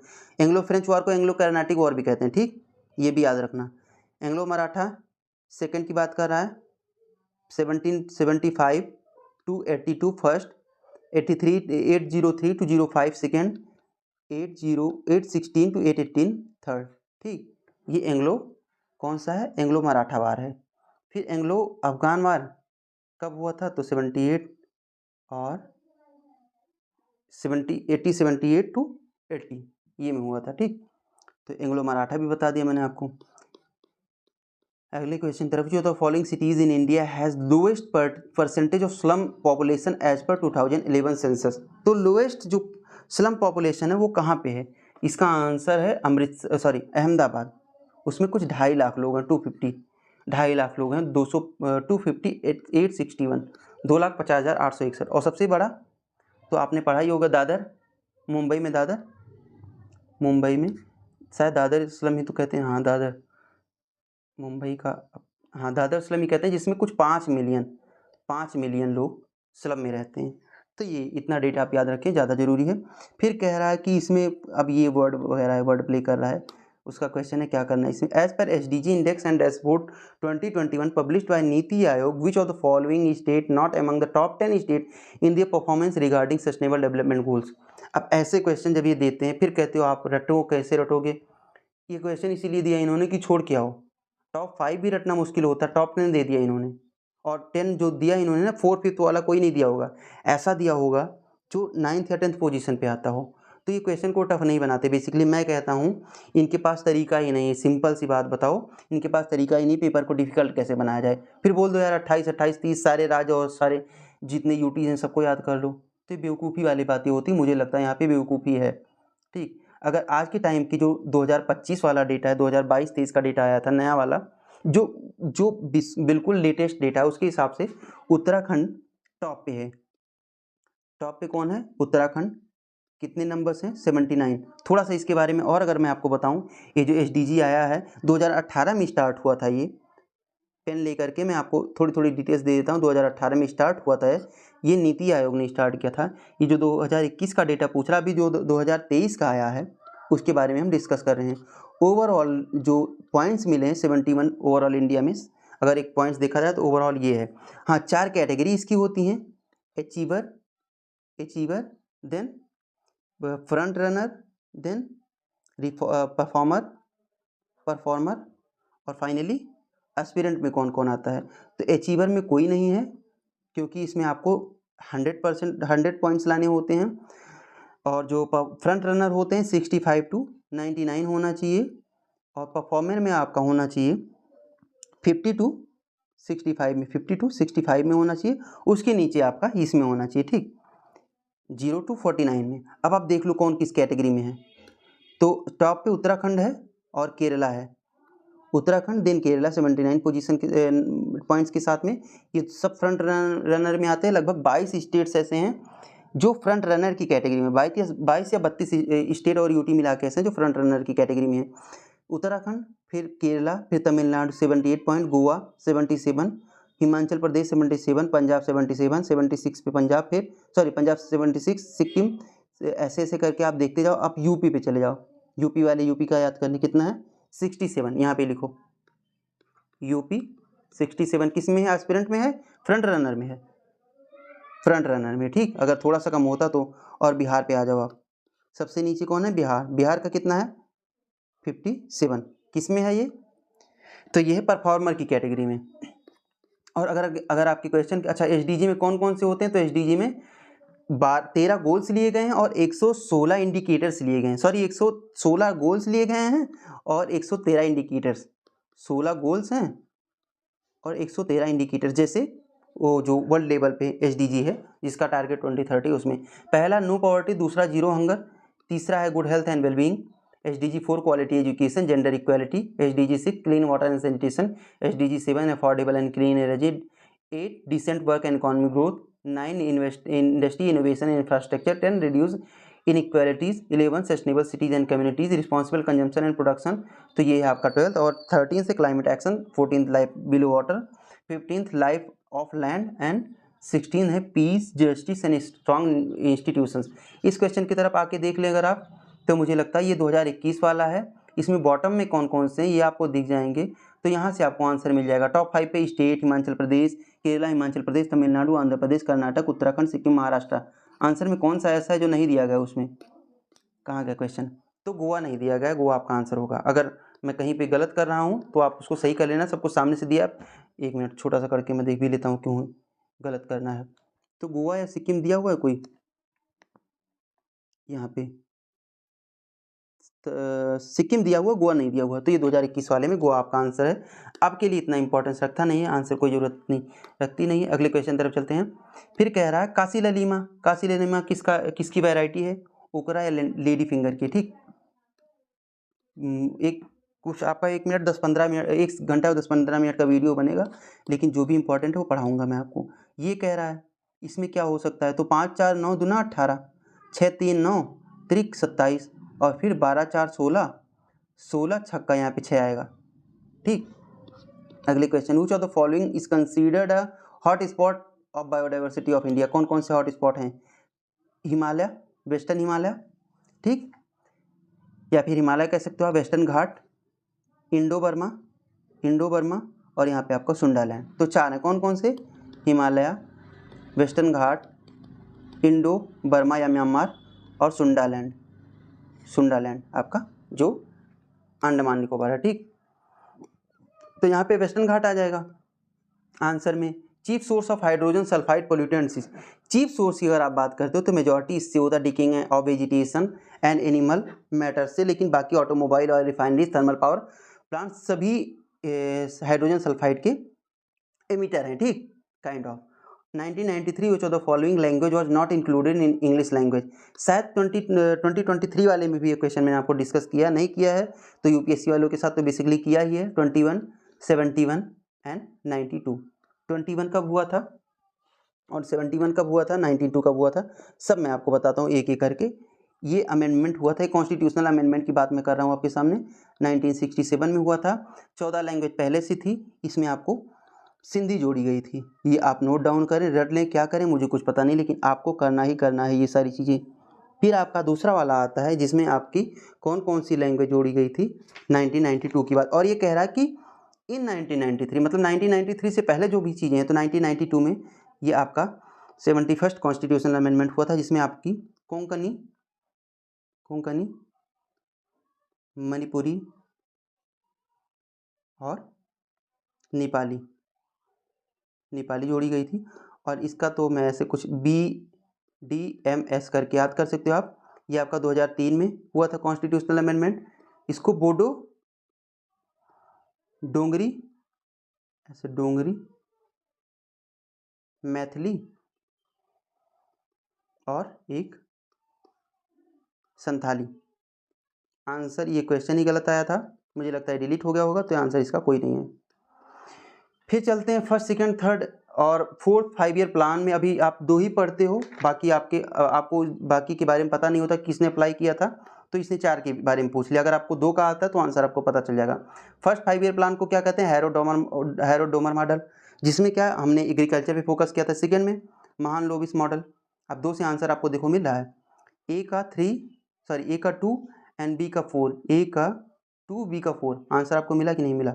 बाकी 2 जानने की जरूरत नहीं है, इसलिए मैं कहता हूँ कि पढ़ो उतना ही जितना इंपॉर्टेंट है। मैं ये नहीं कहता हूँ कि इनको मत रटो। अब 4 को तो रट लो आप, बाकी जितने 12 5 ईयर प्लान्स ऐसे चलाए गए हैं, जिनके बारे में थोड़ा थोड़ा मैं आपको डिटेल्स दे देता हूँ। तीसरा आपको पता ही चल गया कौन सा है, अगर आप आंसर से देखो तो जो थर्ड वाला है एस चक्रवर्ती मॉडल पे है, एस चक्रवर्ती मॉडल पे, और फोर्थ वाला अशोक रुद्रा मॉडल पे है। पहला 51 to 56 था, फर्स्ट 51 to 56 था। मैं यहाँ से बात कर रहा हूँ, इससे इसके सामने की सेकेंड जो आप तक का था 61 to 66, sorry 56 to 61, third 61 to 66 and fourth 3 year gap के बाद 69 to 74। अब देखो सिक्स जो 5 ईयर प्लान था आपका 1980 से 1985 तक, 85 तक, उसमें क्या था? उसमें उसको गरीबी हटाओ का नारा दिया गया। गरीबी हटाओ किसने दिया था? ये आपका काम है याद करना। फिर 10th 5 ईयर प्लान में एग्रीकल्चर को PMF, प्राइम मूविंग फोर्स माना गया, ठीक। 11th प्लान में इंक्लूसिव ग्रोथ का कॉन्सेप्ट है, इंक्लूसिव, सबका ग्रोथ साथ में लेकर चलेंगे अभी तक। इसीलिए हम इतना देखते हैं कि इंडिया में क्या है, इनइक्वालिटी इतनी ज़्यादा है, क्योंकि मैंने बहुत बाद में फोकस किया। तो ये होता है faster growth, faster sustainable and inclusive growth की बात कर रहा है, ठीक। WTH, ठीक, ग्रोथ की बात कर रहा है। अगले क्वेश्चन तरफ चलते हैं। फिर कह रहा है लाइम स्टोन से क्या बनेगा? तो लाइम स्टोन से सीमेंट बनेगा। कॉपर से क्या बनेगा? इलेक्ट्रिकल गुड, बॉक्साइट से एरोप्लेन मैन्युफैक्चरिंग होगी, मैग्नीज से स्टील बनेगा। 1 2 3 4 सारे सही हैं इसमें, पहला आंसर है इसका। फिर कह रहा है, अगला क्वेश्चन कह रहा है कि किसका क्वेश्चन है ये? अब इसमें क्या है, ये इस क्वेश्चन में कह रहा है कि आगे 3 ना हो, बाद में 6 ना हो, कोई हाँ कह रहा है how many 3 are there in the following sequence neither preceded by 6 nor immediately followed by 9। पहले ऐसा 3 आपको बताना है, 3 ऐसा हो जिसके पहले 6 ना हो, बाद में 9 ना हो। पहले 9 हो सकता है, बाद में 6 हो सकता है, लेकिन पहले 6 ना हो, should not be preceded by 6 and followed by 9, ऐसा क्वेश्चन कह रहा है। ऐसे आप घूमते चले जाओ, इसमें 9 है, 6 है, तो मतलब पहला तो बना, क्योंकि पहले 6 और 9 ऐसे ढूंढना, ये ना होना चाहिए आपके पास। ये वाला तो है तो गलत हो गया, फिर ढूंढो।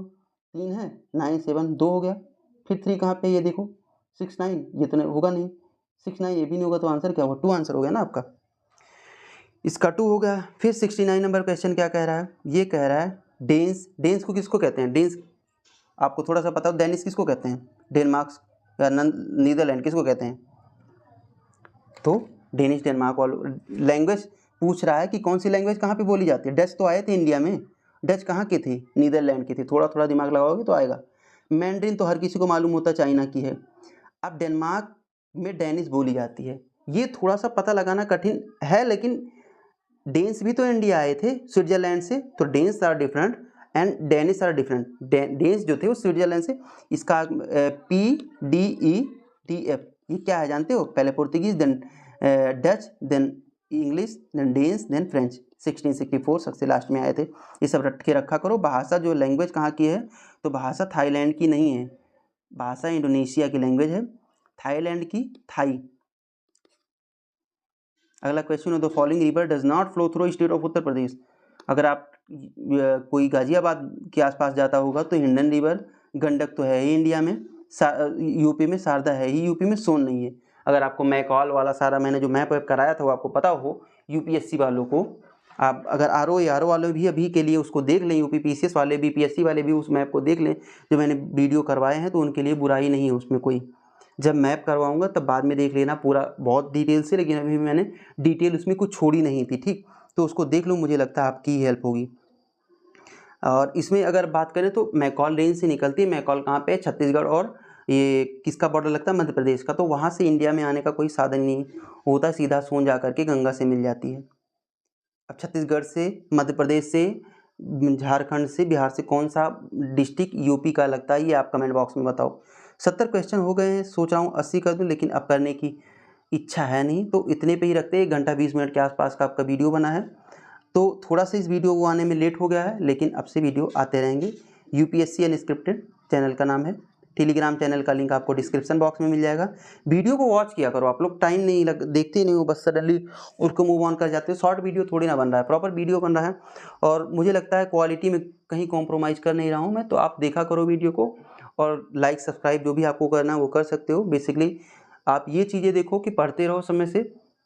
पेपर को कुछ 50 दिन और रह गए हैं, तो जल्दी जल्दी चीज़ों को करवाने की मैं कोशिश करूंगा। अभी रह गया अपना 2021 वाला कंप्लीट हो, तो 17 और 16 और 20 के जो 2 पेपर हुए थे, तो 3 पेपर ये हो जाएंगे। इसके बाद अगर 2013 और 14 वाला जो हुआ था वो मिल जाता है तो भी करवाऊंगा। कोशिश है मेरी मेंस वाला भी करवाने की, तो वो दोनों के लिए। बाकी वीडियो को अभी मैं पॉज पे रखता हूँ, अभी पहले आरओ की चीज़ इसको कंप्लीट करवाता हूँ। यूपीएससी से रिलेटेड क्या करवाना है मैं थोड़े दिन में और